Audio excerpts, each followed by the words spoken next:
Hai parents, balik lagi nih sama Bu Prita Tias. Aku seorang psikolog klinis dan keluarga dan co-founder dari Good Enough Parents. Oke, kita balik lagi nih. Pengen tahu apa sih yang parents jadi tantangan gitu ya. Dan kita mau obrolin bareng di sini. Kita cari tahu dulu ya. Wah, ini juga aku alamin dulu nih. Ibu sering menangis setelah melahirkan. Aduh, gimana ya? Kita obrolin bareng ya, parents. Oke, jadi apa aja sih sebenarnya ya penyebab faktor-faktornya ibu tuh jadi gampang nangis setelah melahirkan. Nah, sebenarnya ini akan sangat berbeda di masing-masing orang ya, parents ya. Yang pertama tapi yang jadi faktor penyebab, parents ngerasain gak sih? Ibu-ibu kalau habis melahirkan suka kurang tidur, sejam sekali bayi sejam sekali minta menyusu gitu ya. Jadi kurang tidur secara durasi atau secara kualitas itu kurang baik gitu ya, nggak deep sleep, ini nih bisa menyebabkan mood ibu jadi naik turun dan meningkatkan stres di ibu. Lalu faktor yang kedua nih ya, ibu yang habis melahirkan apalagi anak pertama, ini nih banyak banget kecemasannya, ya enggak ibu-ibu?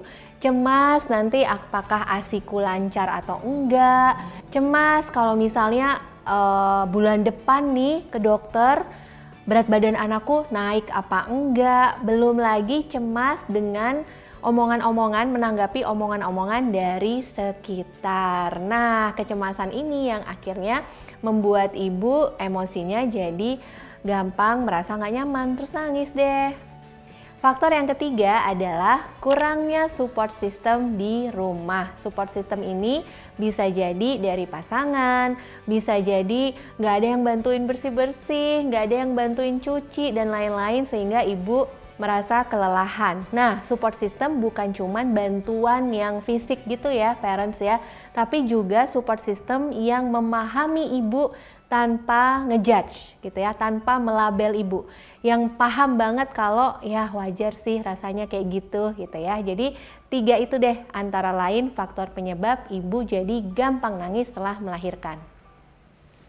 Oke, jadi kerasa nggak ya para ibu-ibu nih, sedihnya habis melahirkan itu tuh suka nggak ada sebabnya gitu ya.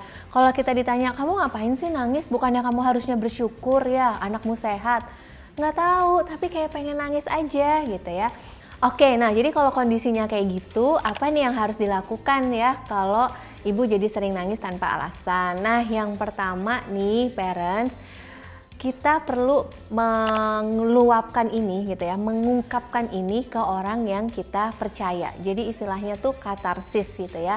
Nah, kadang-kadang misalnya kita ke suami gitu ya, kadang-kadang kita boleh kok minta ke suami, aku pengen meluapkan emosiku tanpa kamu perlu menanyai aku kenapa gitu ya.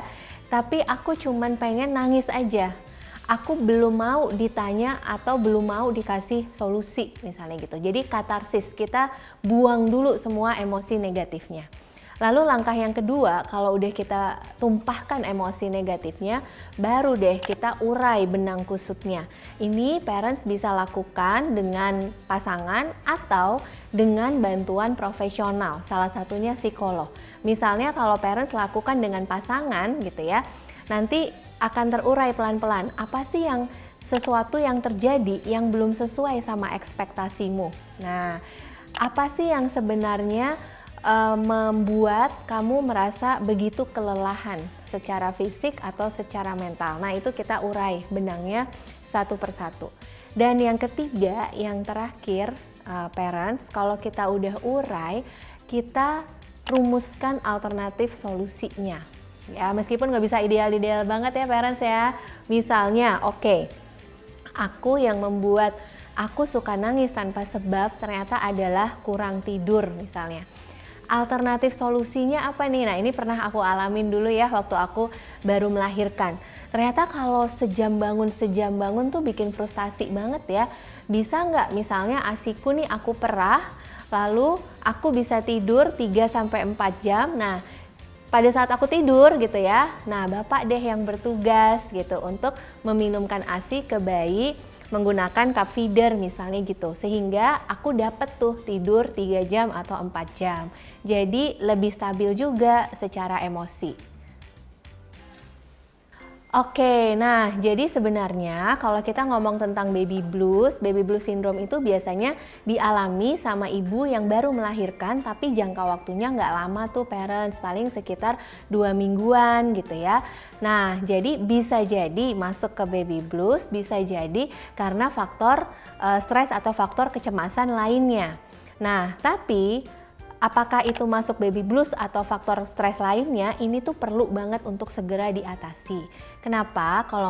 Kalau berkelanjutan gitu ya, sampai berbulan-bulan kemudian, ini bisa jadi postpartum depression. Kalau postpartum depression, intensitasnya jadi lebih berat. Sedihnya rasanya aduh sedih banget, nangisnya nggak bisa kita kendalikan, kita kehilangan minat untuk merawat anak, kehilangan minat untuk merawat diri gitu ya. Hari kita jadi suram banget gitu. Jadi ini perlu segera kita atasi. Oke, jadi ibu yang baru melahirkan itu tantangannya aduh banyak banget dan ini sama sekali nggak mudah gitu ya.